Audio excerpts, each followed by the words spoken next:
Assalamualaikum warahmatullahi wabarakatuh. Yang terhormat kepada Bapak Agung Nini Wahyudi MKOM selaku dosen pengampu mata kuliah e-government.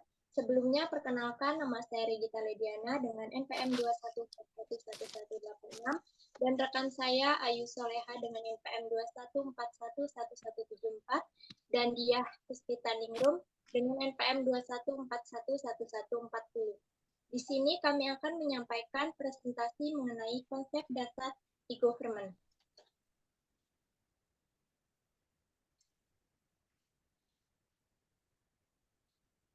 Definisi.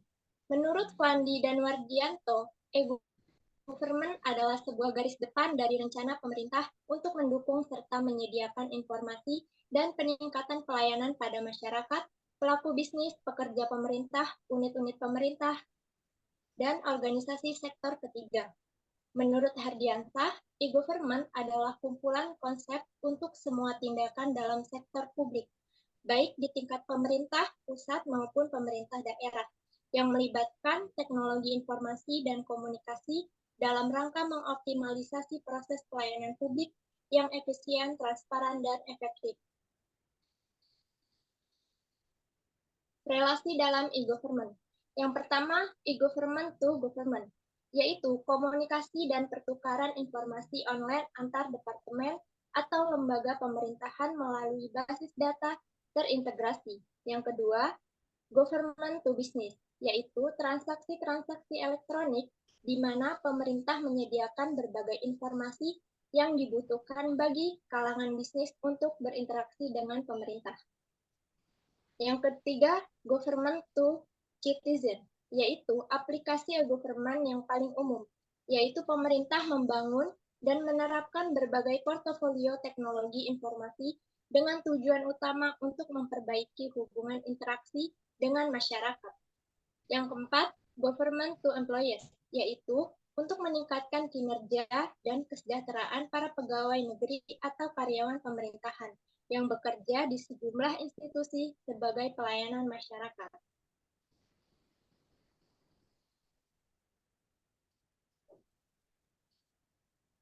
Berikut terdapat 3 tujuan e-government. Dan yang pertama ada efisiensi. Efisiensi dalam e-government bertujuan untuk meningkatkan kemudahan dan kecepatan dalam layanan publik dengan mengotomatiskan proses administrasi. Ini seperti memanfaatkan teknologi untuk mengurangi waktu dan upaya yang diperlukan dalam menjalankan berbagai tugas administratif pemerintah, sehingga dapat memberikan pelayanan yang lebih baik kepada masyarakat. Dan yang kedua, ada partisipasi masyarakat dalam e-government, bertujuan untuk mendorong warga agar turut serta dalam mengambil keputusan publik melalui platform digital.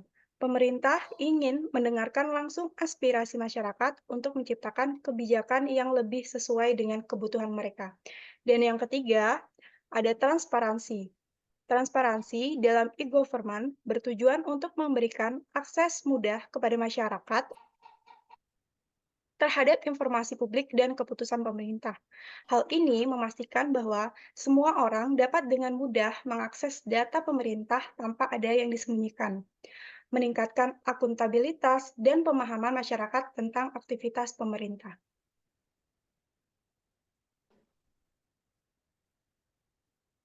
E-government memberikan manfaat dalam 3 aspek utama. Yang pertama, secara ekonomi, yaitu mengurangi biaya transaksi dan meningkatkan kualitas layanan. Dan yang kedua, dalam aspek sosial, yaitu menciptakan lapangan kerja, meningkatkan pendidikan dan kesehatan, serta efisiensi pelayanan publik. Dan yang ketiga, dalam aspek pemerintah, meningkatkan good of governance melalui keterbukaan, transparansi, dan partisipasi masyarakat yang semuanya mengokohkan sistem demokrasi.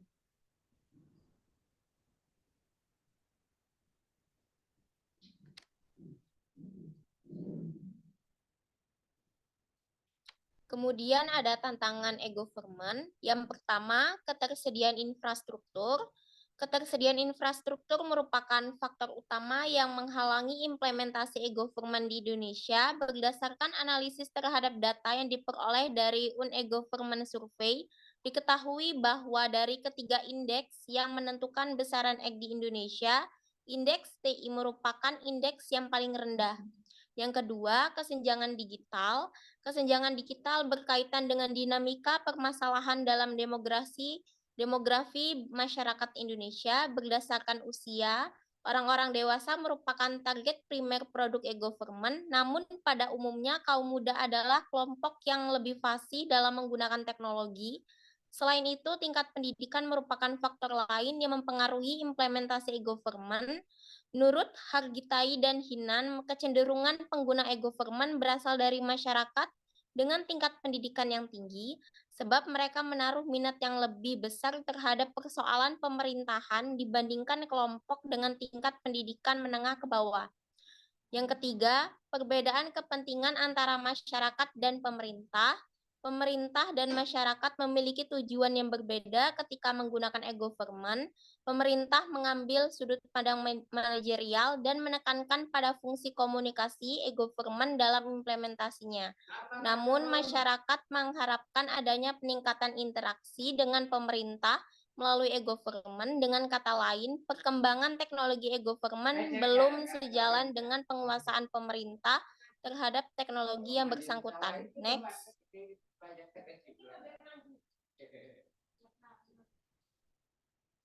Contoh implementasi e-government yang telah berhasil dilakukan pemerintah Indonesia adalah e-procurement. E-procurement merupakan salah satu layanan e-government yang merupakan proses pengadaan barang atau jasa pemerintah yang pelaksanaannya dilakukan secara elektronik, berbasis web atau internet dengan memanfaatkan fasilitas teknologi informasi dan komunikasi yang meliputi pelelangan umum secara elektronik yang diselenggarakan oleh layanan pengadaan secara elektronik. Demikianlah presentasi dari kelompok kami. Apabila terdapat kesalahan, saya mohon maaf. Terima kasih. Assalamualaikum warahmatullahi wabarakatuh. Waalaikumsalam warahmatullahi wabarakatuh.